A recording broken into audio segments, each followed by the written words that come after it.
This is Dr. David Jockers, and today I've got a very exciting topic. It's all about brain regeneration, how you can literally heal your brain, detoxify your brain, regenerate your neurons.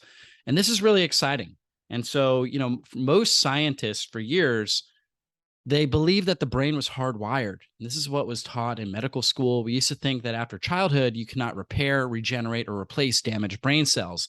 But now we know the brain can change its structure based on how we use it, the structure of the brain and the nutrition we provide it. You see, most of your brain cells are formed while you were in your mother's womb. Other neural cells of your brain developed during infancy. Until recent decades, doctors believed a certain level of brain degeneration is inevitable because your brain has a limited capacity to regenerate. But now we know differently. New research from the last 2 decades suggests that your brain is actually able to create new cells throughout your lifespan, and brain regeneration is possible. In fact, your brain actually still creates about 700 new neurons per day in the hippocampus. This allows the hippocampus to maintain its central function. And we know the hippocampus is all about where memory is stored. It's in our temporal lobe, and it's all about short, long-term memory. The science of neurogenesis suggests that exercise, aerobic, as well as strength training, certain brain exercises, and I'm going to talk about that today. I'm going to talk about neurobics, specific exercises that are really designed to train your brain and develop something called neuroplasticity, which is the ability of the brain to reorganize itself, both in structure and how it functions. So there are specific exercises you can do to support brain regeneration. Also, stress plays a really big role in how your brain regenerates and heals. And there's a lot of other lifestyle habits like the nutrition we provide, like any sort of trauma we may encounter. Sleep quality is really important here. And so this is key because the better that our brain is able to heal and regenerate, that actually helps prevent and can actually treat degenerative diseases like Alzheimer's and Parkinson's, and it can reverse damage from traumatic brain injury. So this is really, really exciting. And there are a couple terms that we need to know. One is neurogenesis, which is the continuous generation of new neurons in certain brain regions.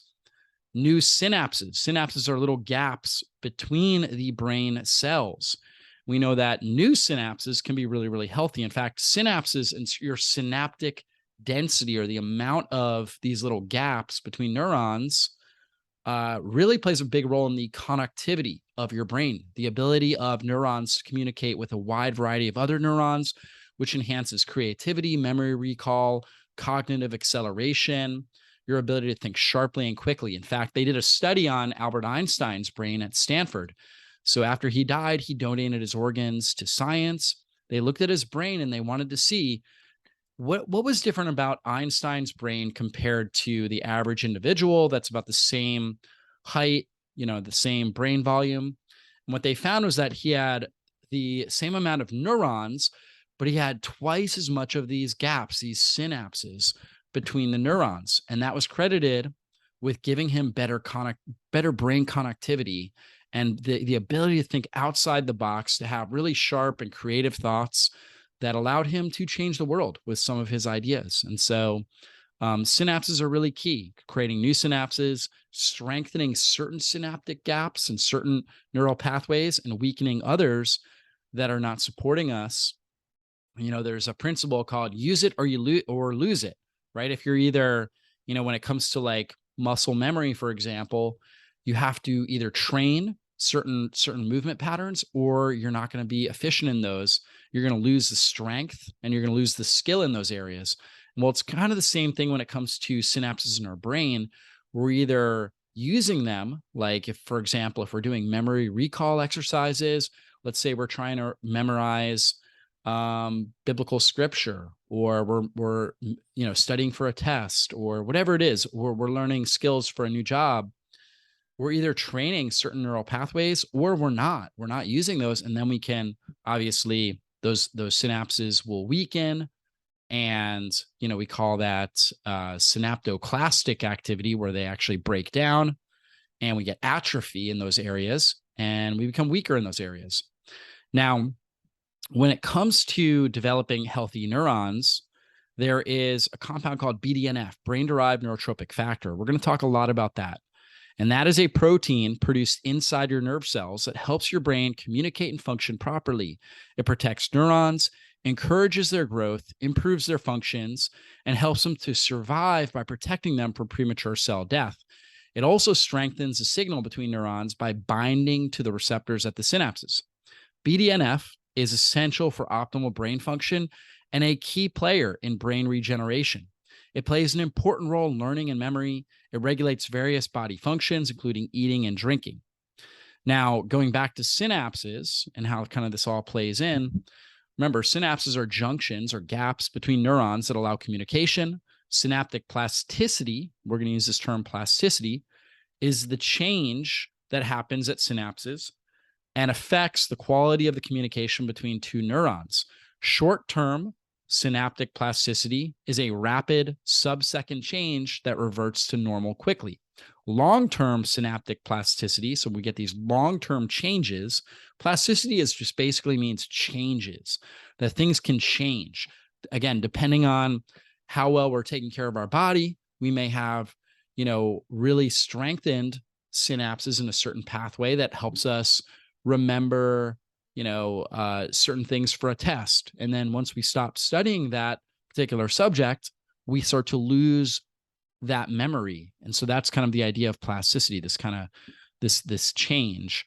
Long-term plasticity is a longer change that may last for minutes, hours, days, or years. Long-term synaptic plasticity is critical for our brain's ability to store information and for our memory.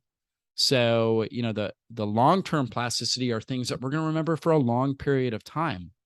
Now, research has shown that BDNF is critical for long-term enhancement of synaptic efficiency. It improves neural development and synaptic plasticity. Hence, it may lower the risk of neurodegenerative and psychiatric disorders such as dementia, Alzheimer's disease, Huntington's disease, and depression. So, stimulating nerve growth factor and brain-derived neurotropic factor, NGF and BDNF, really, really powerful for developing a healthy, well-connected brain. And so neuroplasticity, again, that's the idea that the brain's ability to adapt, rewire, and regenerate itself can take place when physiological changes occur to, looking at the neuron, the actual physiological mechanisms, the DNA regulation and transcription, the microglia activity. Microglia are the immune/lymphatic cells of the brain. So we have something called our glymphatic system where we actually drain and detoxify our brain.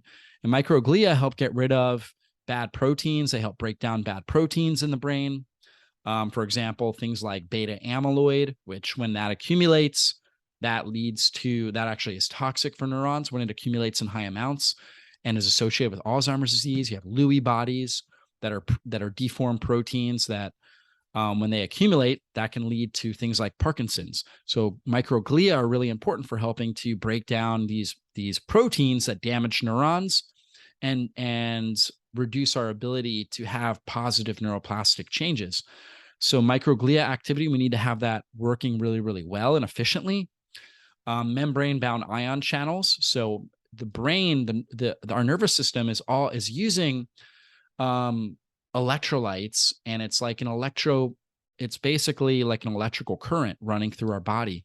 And so the healthier the membranes and the ion channels are, the more accurate the message is, because we're going to get the right amount of depolarization and sodium, potassium, and calcium going in and out of the cells to allow for action potentials and allow for the proper neurological messages to get through.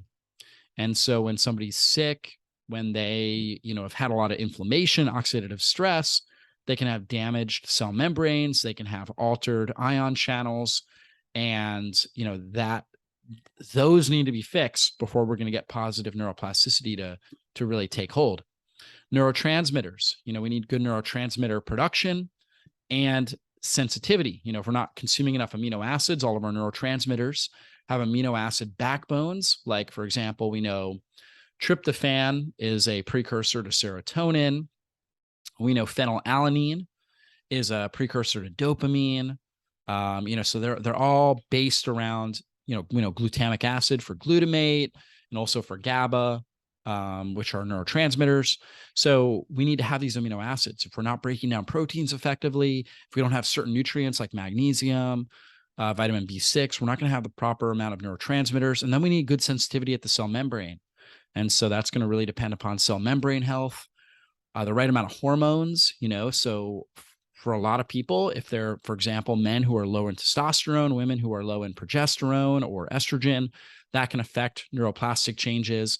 And then dendritic spines, which are the health of, basically the branching pattern of the neurons. And so all of those things can impact your level of neuroplasticity. And we say that we have this term that says neurons that fire together, wire together. So we can actually link, movement patterns. We can link different thought patterns together and this is a really powerful thing. Neurons that fire together, wire together. For example, we know stressful circumstances. When we have stressful circumstances, we tend to remember those things. When we have traumatic events, why? Because it's a heightened level of neurological activity, because we're in a deep state of fight or flight. And we're going to tend to remember those events because of the stress and how it made us feel, how our heart rate changed. And so because we thought we were at risk of something, that tends to wire into our nervous system. And we remember that because, again, our body, our neurological structure, a lot of that has to do with survival, right? Trying to survive. And so things that, are that we perceive as a risk, we tend to prioritize and remember those things. Certain social interactions you may remember. For example, if you meet somebody, that you think is famous or that you always looked up to or you always wanted to meet, if you were really anticipating that social interaction, you remember a lot more from that social interaction as opposed to somebody that you've met, 5,000 times, one of your friends who, you have an interaction with, and then you forget about that interaction several weeks later, a month later, because it wasn't quite as, there wasn't quite as much anticipation and excitement about it. So these types of things, again, neurons that fire together, wire together. We can rewire our brain for the better through positive inputs into each of these areas: exercise, nutrition, our learning activities, our daily thoughts, our emotions, our, meditation and prayer can play a big role. New experiences, novel experiences can be a really big thing to wire into our nervous system. I know in something called neurolinguistic programming, one of the key strategies, is kind of like a foundational strategy for helping create positive neuroplastic change that helps you perform better and show up better in life, is to visualize and remember a time in your life where you felt really, really successful, right? It could have been, maybe, you got a good grade in school, or you performed well at a sports competition, or let's say you were in a play and everybody was cheering at your performance, or whatever it was, something you did at work, whatever it was, maybe something that your child said to you. You could think of a lot of different things that may have at some point made you feel successful and proud of yourself. And so you remember that, and you try to take on in your head, remember all the emotions and just take all of them in, all those emotions, really try to amplify those emotions, so you're right in that moment. You feel so good about the experience. You're feeling the whole rush of emotions from that experience. And then do some sort of gesture with your body, whether it's like making a fist. And you remember that thought of how proud you are of yourself, how successful you are in this moment. And then you make a fist. And then you feel yourself making that fist, right? And then you continually remember this thought, right? You do this practice over and over and over and over again. And now you're linking these emotions of, hey, I'm successful. I'm proud of myself. I am a success. I am a champion. I'm a winner. I'm an overcomer. And you're linking it to this fist. And the idea is that if you do this continuously and you train your nervous system this way, that within a week or two, when you just make your fist, you feel this positive rush of emotions. And that's because now those muscles that are involved in making that fist are wired into this neurological network that's associated with you thinking this really positive, upbeat thought, that you are successful, that this whole experience of emotions that you had from this successful experience. And it's one of the most powerful things you can do for your life when you do that. Because now, every single time, like if you're feeling down, if you're walking into a presentation or an interaction with somebody, all you have to do is make that fist, and then you get that rush of emotions again. And so you can literally train that you can train new healthy behaviors in through this sort of using these neuroplastic this idea of neuroplasticity and interlinking it into something called neurolinguistic programming and programming your brain this way. So I mentioned BDNF, brain-derived neurotrophic growth factor, again, key neurochemical responsible for growth and maintenance of neural connections. It helps your brain adapt and learn. It improves all forms of plasticity, and it's highly affected, not only by visualization and your stress levels and things like that, but also it's very much affected by your nutrition. We know sugar reduces BDNF levels, while fasting, when we get into fat, when we start intermittent fasting, we bring down our blood sugar, bring down our insulin. We start burning fat for fuel. Our body takes the fatty acids, turns them into ketones in the liver. And the ketones now can cross their water soluble, smaller molecules and fatty acids.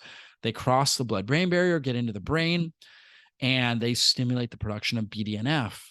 We know omega-3 fatty acids, taking omega-3s or eating wild-caught seafood, wild-caught salmon, for example, will help to upregulate BDNF levels.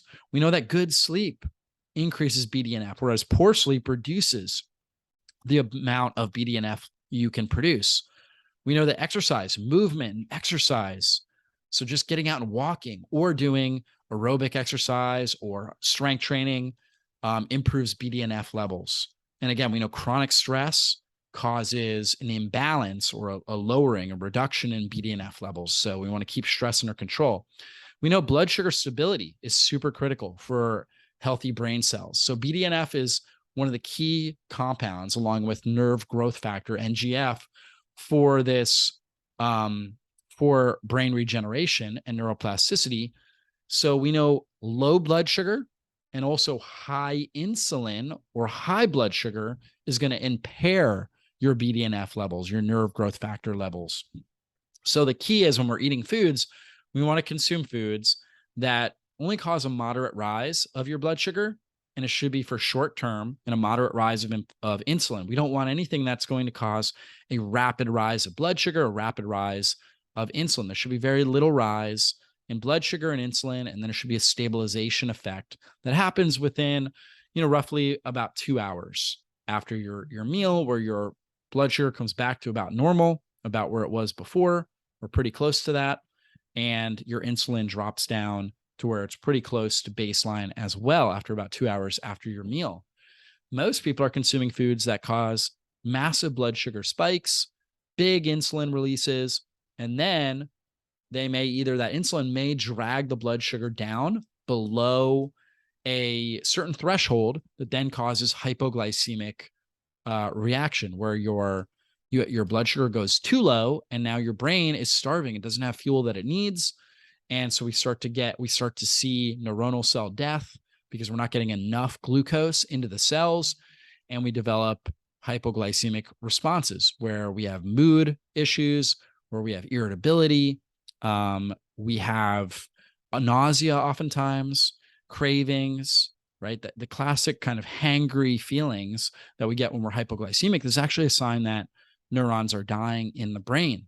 So we're getting excitotoxic changes in the brain and neural death. And so definitely not what we want.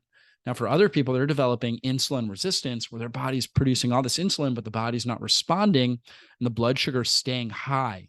And high blood sugar is really damaging as well, because the sugar molecules will bind to proteins and create something called an advanced glycation end product, or an AGE. And these advanced glycation end products are like shrapnel going through our bloodstream. They end up creating atherosclerotic plaque. So they damage the endothelial lining of the blood vessels, creating plaque. They damage all the little capillary beds going into the brain. So they reduce the amount of oxygen that's getting into the brain. So now we get neuronal cell death as well, because of a hypoxic state, because the blood vessels are becoming damaged. So blood sugar stability is one of the key foundational things we can do in order to have good positive neuroplasticity, good high levels of BDNF, nerve growth factor, and a high level of brain regeneration.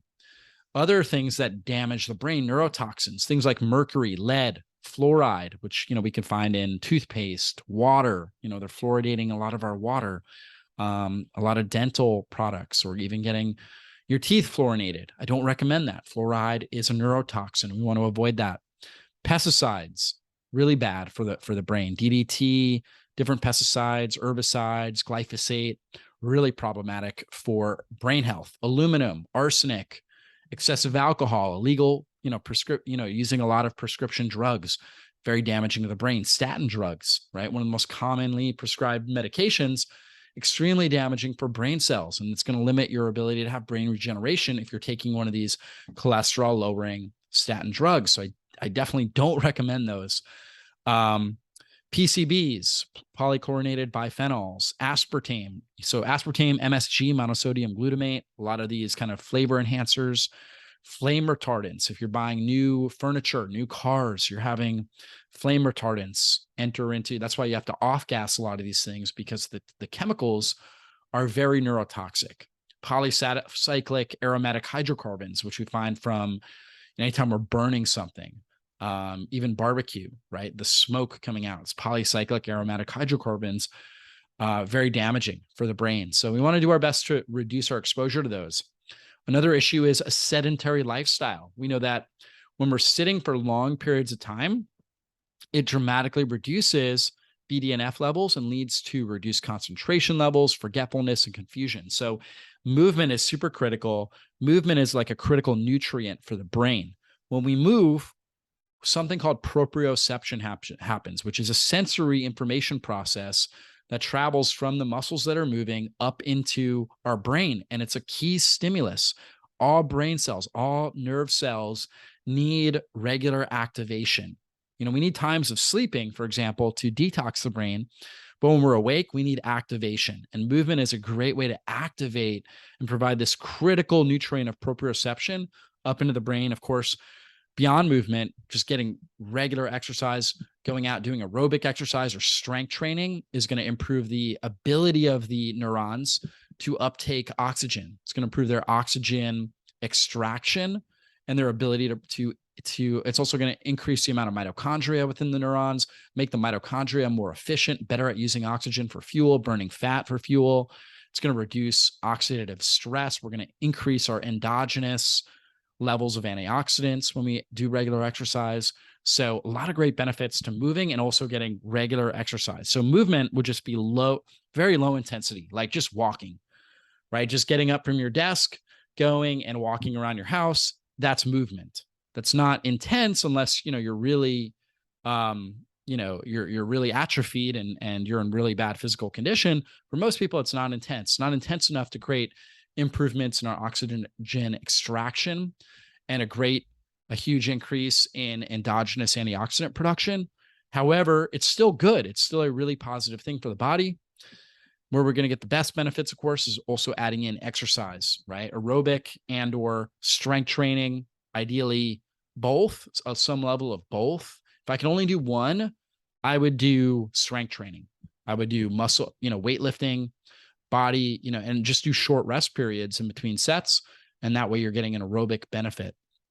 So strength training, really great. We also activate something called myokines, which help to activate BDNF and nerve growth factor and help reduce inflammation in the brain. So these are hormones that come from our muscle cells that are being used when we're stimulating them at high intensity, and they have a profound effect at reducing inflammation in the brain. So really powerful stuff. We also need to take care of our gut-brain axis. There's a bi-directional communication process between the brain and the gut. So the gut is constantly sending signals to the brain. In fact, they call the gut the second brain, constantly sending signals to the brain and the brain sending signals down to the gut.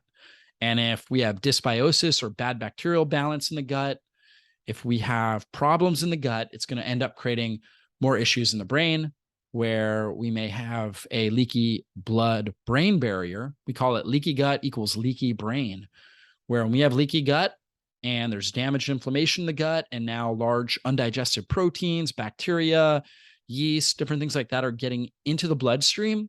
It also creates a weakening of the blood-brain barrier, and now we get more inflammation in our brain, and obviously a reduction in BDNF and a reduction in brain regeneration. So really got to take good care of our gut as well. So some of our top brain regeneration strategies, obviously following a blood sugar stabilizing anti-inflammatory diet, practicing intermittent fasting and getting into ketosis. And I'm going to talk more about that here soon. Regular movement and exercise, reduce stress, practice gratitude. We want to prioritize good sleep, support gut health. There's certain aerobic exercises that I'm going to go through that are really powerful. We want to reduce our toxic load. And then we can do things like using magnesium, which is really powerful for helping to support positive neuroplastic changes in the brain. Use autophagy enhancing herbs to get rid of bad proteins in the neuronal cells and to help upregulate healthy protein formation. And then also using mitochondrial support nutrients.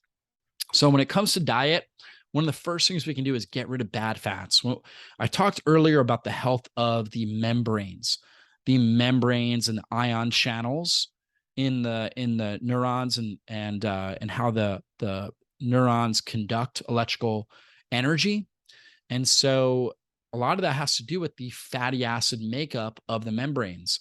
We know that bad fats, when we're consuming trans fats and high omega-6 fats and damaged rancid plant oils, right? Plant or seed oils, I should say, that is really hazardous to membrane health. That creates really weak, poorly functioning cell membranes. So we want to get rid of things like canola oil, soybean oil, sunflower, corn oil, safflower oil, grapeseed oil, margarine, cottonseed oil, peanut oil, anything that's partially hydrogenated, vegetable oil, or if you see vegetable oil on anything, get rid of that. Those are really toxic to the brain. They shut down neuroregeneration and they turn on degenerative processes in the brain. Instead, we want a lot of good fats, things like butter, tallow, ghee, coconut milk, coconut oil, avocados or avocado oil, olive oil, extra virgin, high polyphenol extra virgin olive oil, one of my favorite things. Fish oil for the omega-3s, eggs, pasture-raised eggs, great source of healthy fats, vitamin A, vitamin D, vitamin E, all your fat-soluble nutrients to support healthy membrane function. So that's where we start. Other anti-inflammatory foods, grass-fed, pasture-raised meat, poultry, and wild game.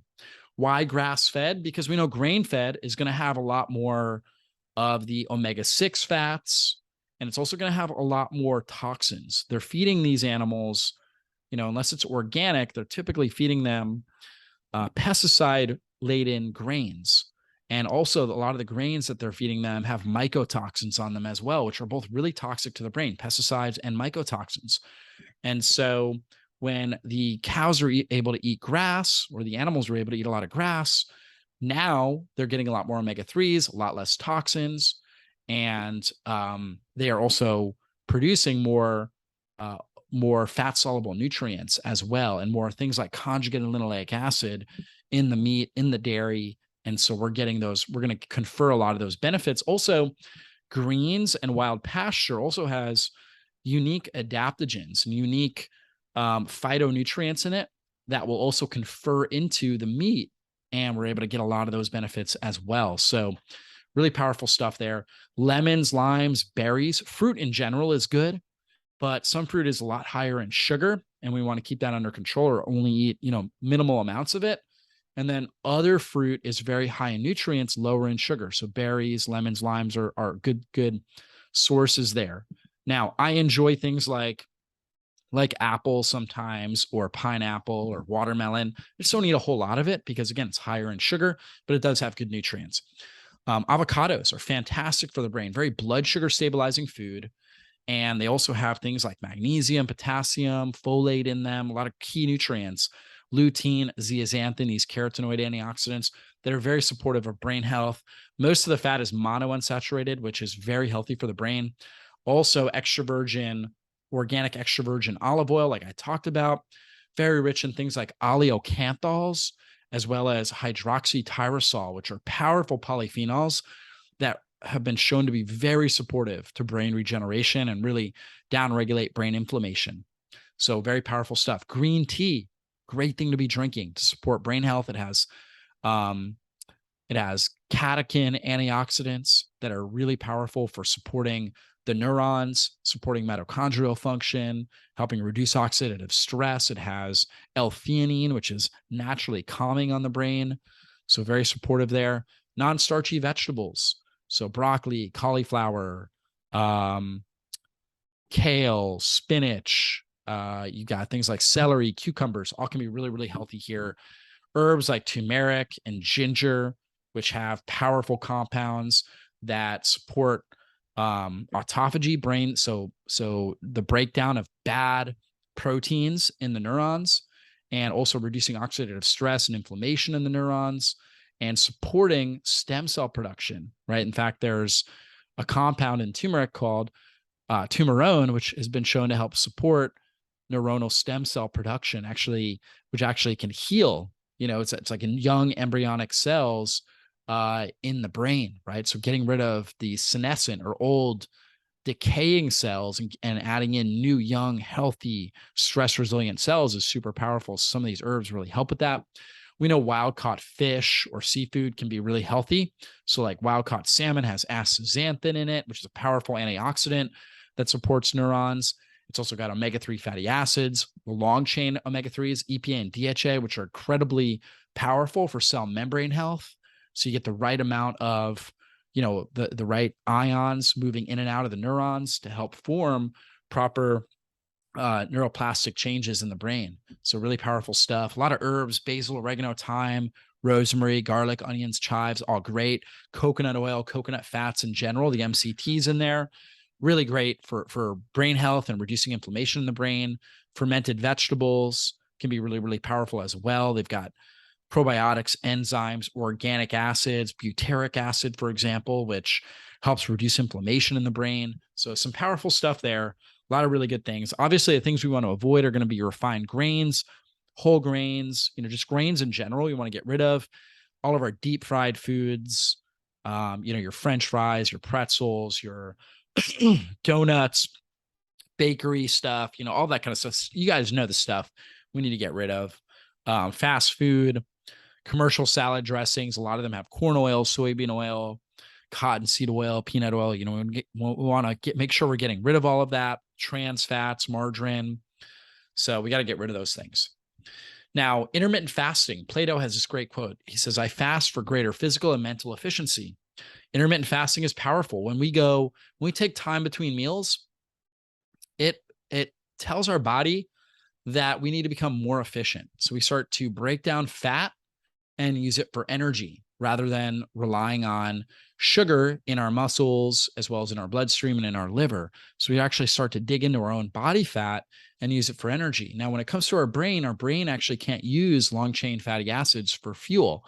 It actually, because they can't cross the blood-brain barrier. So our body then, our liver, converts these long chain fats into small chain fats. We call those ketones. So it converts them into something called beta hydroxybutyrate, which is the main ketone body we find in the bloodstream. And that has been shown to support and enhance the mitochondria within the brain, to downregulate inflammation in the brain. It's actually what we call an epigenetic modulator. We're able to modulate and balance out certain genetic components or certain genetic expression in the brain that reduces inflammation and oxidative stress, turns off degenerative pathways in the brain, and turns on brain regenerative capabilities. So intermittent fasting is great. A great way to start is just a 12-hour overnight fast, but then we can move it up to 14 hours, 16 hours, 18 hours, and the way that what I typically will recommend is doing a 16 to 18 hour fast 2 to 3 days a week, at least. You could do it every day if you feel great with that, but doing it at least 2 to 3 days a week. And then 1 day a week doing a 20 to 24 hour fast, meaning you're bumping it up to where you're doing like a lunch to lunch fast. For example, you eat lunch one day, you fast until lunch the following day. That is a really powerful way to stimulate ketones, to bring down inflammation, to support brain regeneration. Now, in order to do that, first, you've got to change your diet. You've got to get your blood sugar more stable. You really need to be focusing on eating a lot of these higher protein, polyphenol rich foods, healthy fats, and getting rid of the sugars and starches. And then your body will become more fat adapted, where you'll be good at burning fat for fuel. And then going longer periods of time between meals is really not that hard because your body's good at creating ketones, and ketones give you a natural satiety effect where you no longer have cravings, you feel really good, stable, and you don't have the hypoglycemic responses. So you got to get your body fat adapted.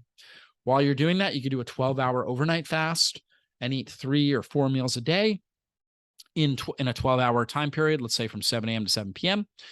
After you do that for a few weeks, you should be really good to be able to bump your fast to 14 to 16 hours, where you're eating, let's say, between 10 a.m. and 6 p.m., 3 meals.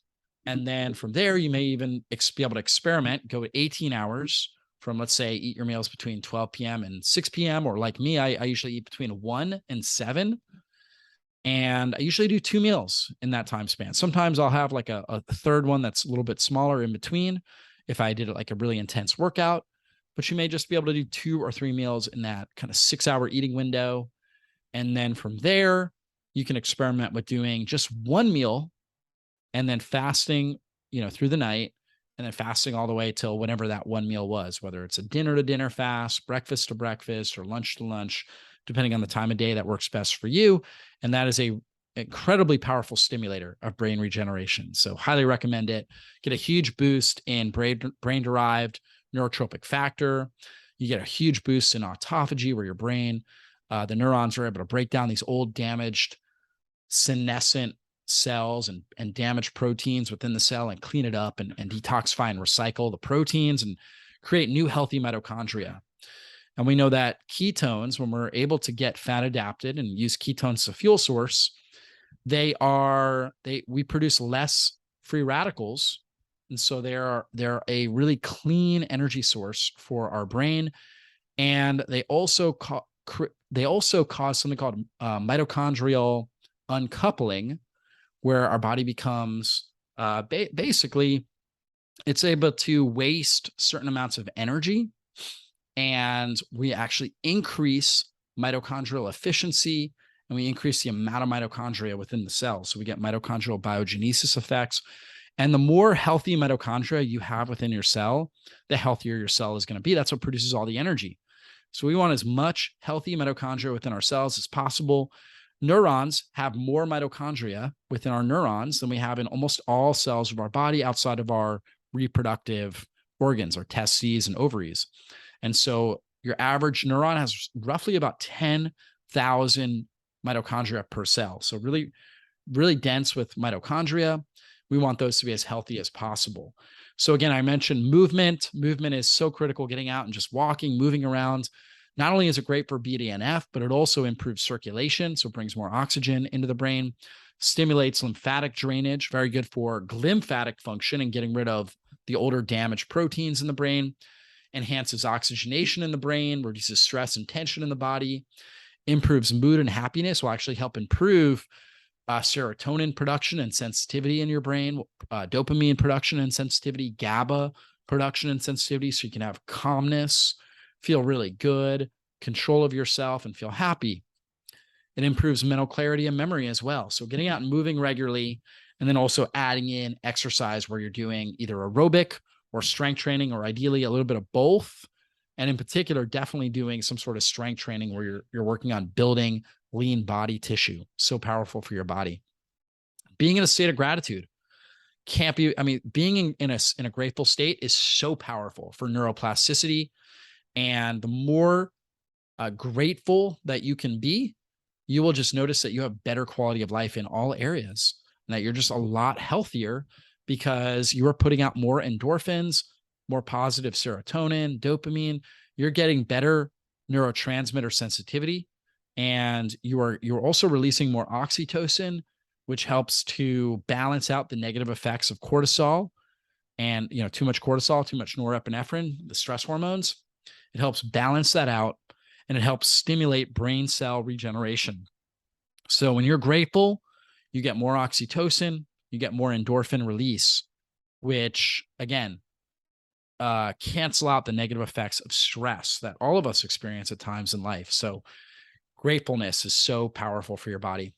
And then getting a good night's sleep. We know that sleeping is so critical for detoxifying bad proteins in the brain, and our glymphatic function, really drives up at night. That's when we drain our brain and detoxify our brain. We know that being a side sleeper actually is that position enhances glymphatic flow, right? So kind of the fetal position is the best sleeping position to stimulate brain detoxification, and then setting yourself up with good sleep hygiene. So you want to keep your room as dark as possible. You want to have your room cool, maybe an overhead fan. Use a sleep mask when you're sleeping. Don't consume caffeine within 8 hours of sleeping. Don't eat within 3 hours of sleeping. So don't eat late at night. Get sun exposure during the day, particularly early in the day. That actually helps set your circadian rhythm, helps set you up for good sleep at night. Again, you want to exercise regularly. That's super important for glymphatic function and good sleep, but not too late. So kind of like with eating, you don't want to eat within 3 hours of sleeping. You don't want to exercise within 3 hours of sleeping. You want to avoid bright light after sunset. And instead, you can wear blue light blocking glasses. You can dim your lights. You want to get yourself out of bright blue light. Okay. So candlelight or orange light bulbs are really good because that is less melatonin inhibiting, whereas bright lights, blue lights deplete or inhibit your melatonin production. You can also wear blue light blocking glasses, which are basically orange colored glasses that help block out the damaging effects of blue light and help with optimal melatonin release. And you want to wind down at 9 p.m. So you shouldn't have goals after 9 p.m. You should be trying to relax your brain and set you up for really good sleep at night. Probiotics can be really beneficial. Probiotics have been shown to help improve BDNF levels and neurotropic growth factor levels. And so probiotics also help modulate the immune system, protect against infections, support digestive health, allowing you to absorb more nutrients from your food, create less endotoxic debris from the food that you consume. And again, powerful for brain health. Neurobic exercises. These are activities that shake up your routine and use your senses in unusual ways. So they are, not they're novel exercises. So it could be something like brushing your teeth or doing any sort of daily activity like shaving or styling your hair with your non-dominant hand. So if you're combing your hair with your non-dominant hand or brushing your teeth with your non-dominant hand, that challenges your brain to have to work harder and to set up new synaptic pathways. And that is a really powerful way to support brain health. Having an ongoing chess game. You might do this at home or at your office. Leave a chessboard out so any worker can come along, assess the situation, and make a move anonymously. So you can just kind of have a chess game going and nobody else is really playing. You're just kind of go up, you look at the board, and then you make a move. And then maybe you come back a few hours later and you do it again. So it's challenging you to think strategically. Strategic thinking is a really powerful stimulator for neurobic exercises, and getting a wide range of different types of, whether it's games or activities that challenge you to think strategically, is really powerful stimulus for your brain. You can visit a farmer's market and look at the different shapes, colors, aromas, and tastes, all the different visual senses, your smelling, your auditory sense, what you're listening to. In fact, there's a great book called How to Think Like Leonardo da Vinci. And da Vinci would just look at an object and he would draw it, and he would basically look at all the depths and all the, unique shades of color on whatever object he was looking at. Then he would take time and he would just listen and just take in what he was listening to. Birds chirping, different insects, wind rustling. And he would just focus in on what he was listening to. So he would really focus in on heightening his experience with each one of these emotions one at a time. Then he would think about what he was smelling, what he was taking in from a smelling perspective. So we can get positive inputs from all of these different pathways into the brain, and we can utilize those. So that's really powerful.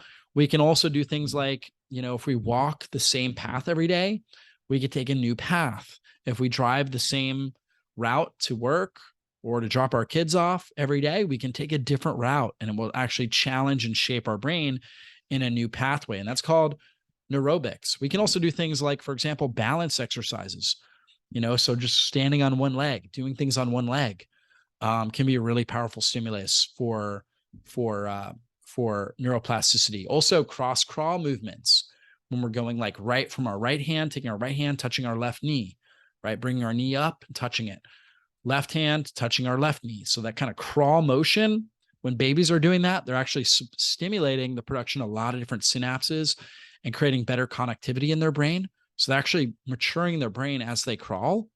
It's really powerful. And we can actually get improvements even as an adult by doing cross crawl movements, by doing kind of cross body movements, using the transverse plane and rotating our hips and doing cross body movements is a really powerful way to enhance the connectivity of our brain. So all great things to do. And of course, we want to help support our body's natural detoxification pathways.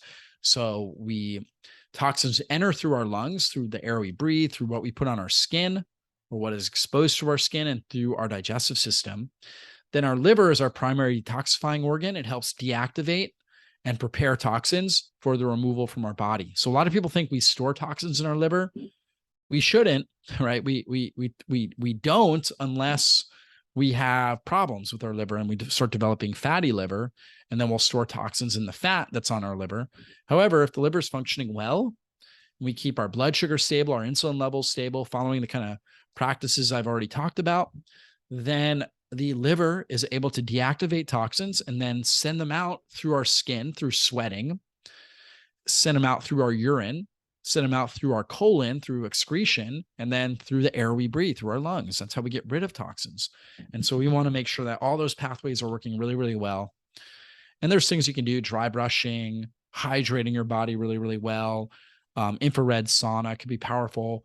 Castor oil packs can be great for helping support detoxification. I mean, there's a lot of different things that we can talk about with that. We just don't have time in today's presentation. And then if there's one compound I found to be really critical when it comes to overall brain health, it's magnesium. I mean, I could talk about a lot of things. B vitamins are really critical. Glutathione can be really, really important. Omega-3 fatty acids, turmeric. And we talked about a lot of things, but magnesium, I found that is one of the biggest deficiencies, right? Along with vitamin D. And vitamin D is also really important for brain regeneration. But magnesium I see to be so critical, really important for blood sugar balance, optimal circulation, getting oxygen extraction, so allowing the blood vessels to have the right tone so we get enough blood flow and oxygen extraction into the cells, for cellular energy production, for a calm and balanced nervous system, for relaxed muscles, for bone density, for joints and ligament flexibilities, deep sleep. I mean, if you've ever taken magnesium, you know that it makes a difference in these areas. And so I'm a huge advocate of magnesium.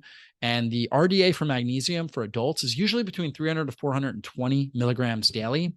But I typically recommend people get 450 to 800 plus milligrams of magnesium daily. And so 200 to 400 is usually good for children, depending on age and body size. But most people do well with a regular magnesium supplement. And I recommend taking it until you get to bowel tolerance, where you start to get loose stools, and then you back down. You take a smaller dose until your bowels come back to being normal. And then you kind of stay at that dose, right? And most people are going to need somewhere around 400 to 600, maybe more milligrams daily. But when you get it right, man, it makes a huge difference. It makes such a big difference in the way that you think, the way that you store memories, your sleep quality, really almost every area of your life. So get a good form of magnesium. The worst forms are the magnesium oxide, dihydroxyoxide, aspartate, and carbonate. And the best types are magnesium malate, glycinate, chloride, taurate, orotate, citrate, and L-threonate. When it comes to brain, if you're looking for the best brain benefits, so that's going to mean deep sleep, that's going to mean mood, so reducing anxiety, supporting positive, healthy mood, helping keep your nervous system really calm and relaxed. I like magnesium L-threonate as the best. Magnesium malate also works well with that, glycinate. but 3 and 8, having that in your routine, really powerful when it comes to overall health of your brain function. And then some great foods and great polyphenol compounds that help support getting rid of senescent, old, damaged, decaying neurons and supporting the breakdown of damaged proteins within the neurons are going to be things like quercetin, which we get from red onions, cranberries, and elderberries. Ginger, which has 6-chagoyl, which is powerful polyphenol that reduces inflammation, supports neuronal autophagy. Curcumin, which is in turmeric, as well as turmerone, that's in the turmeric that I mentioned earlier.